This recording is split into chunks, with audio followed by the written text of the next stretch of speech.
Bank of Uganda was officially inaugurated on the 15th of August 1966, when President Dr. Milton Obote laid a foundation stone for its permanent headquarters.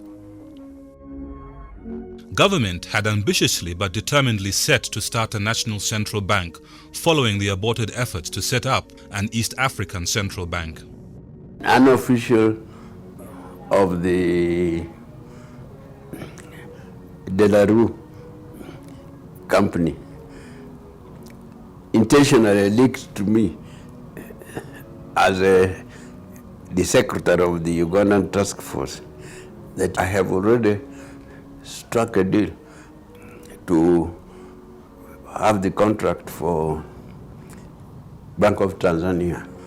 So I took a cue and telephoned to Frank Kalimuro, who was the secretary to the cabinet.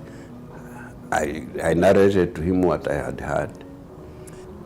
Our task force was asked to do two things: to continue attending the preparatory committee work, at the same time quietly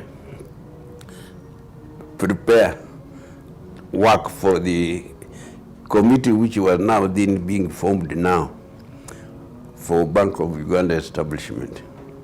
So side by side, arrangements were being made to ask Bank of England to send officials to come quietly to work within Uganda.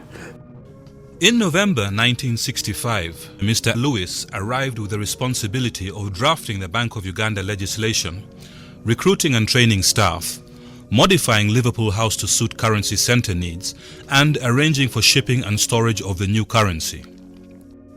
He was joined by Mr. Anthony Parker, who became the country's first exchange manager, and George Palmer Lambie, who assumed the role of general manager. The three played an instrumental role in setting up the bank's internal structures. Joseph Mubiru was appointed the first governor, Bank of Uganda. For all of us who were working, we knew Ian Lewis was going to be the first governor. But the young politicians then were trying to push that with independence coming, there was no need to continue bringing colonials to those top positions. That was the political thinking then.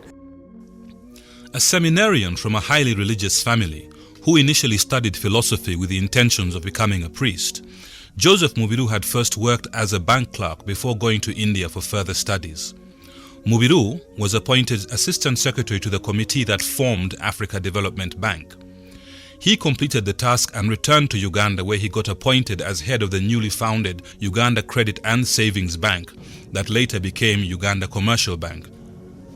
He took time off his busy schedule at UCB to chair the committee that drafted the bank statute.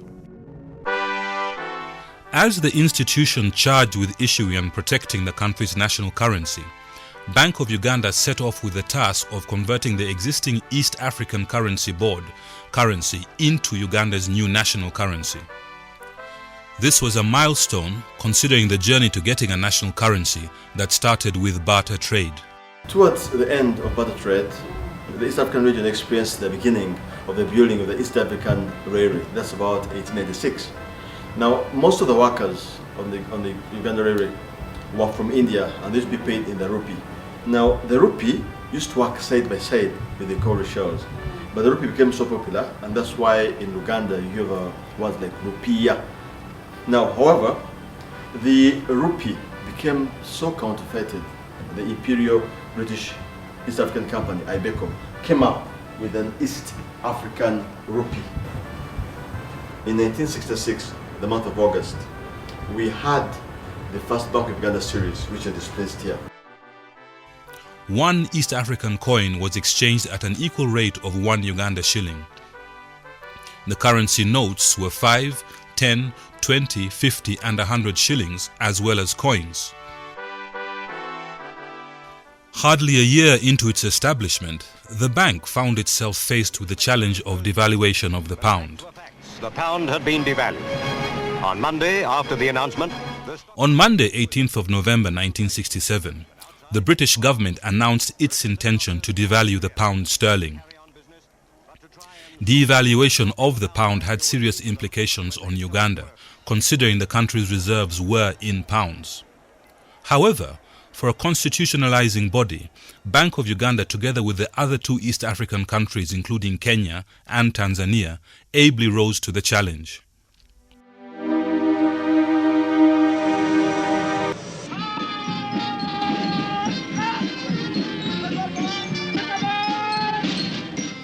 The nurturing institution was put to yet another test following President Milton Obote's Nachivubo Declaration. The owners of these companies have in the main no stake in this country, and therefore the profits that are made by such companies are usually repatriated to various countries in the world. It caused shock waves in the economy. That move to the west, to the east, said government was taking over 60% of the shares of those private sector companies, and that included the commercial banks. This development also served to make Obote's government unpopular, another problem for Bank of Uganda in terms of aid mobilization and international networking. And Uganda is ours.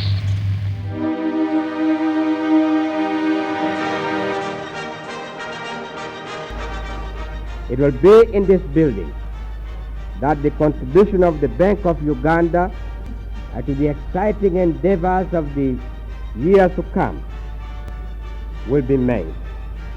Despite the economic constraints and political upheavals, Bank of Uganda managed to complete construction of its permanent home along Kampala Road, where the bank is housed today. The bank soon fell victim to the political crisis, when in March 1970, Governor Mubiru was placed under house arrest on allegations of being part of the team that organized President Obote's attempted assassination in December 1969 during a UPC delegates conference. There was no evidence connecting him to the assassination, and he returned to his office on the 23rd of March. He managed to keep Obote off his back for about a year until his government was overthrown by Idi Amin in a military coup on the 25th of January 1971. In October 1972, a year after he had left Bank of Uganda, Mubiru was picked from his Impala House offices along Kimathi Avenue and was whisked away, never to be seen again.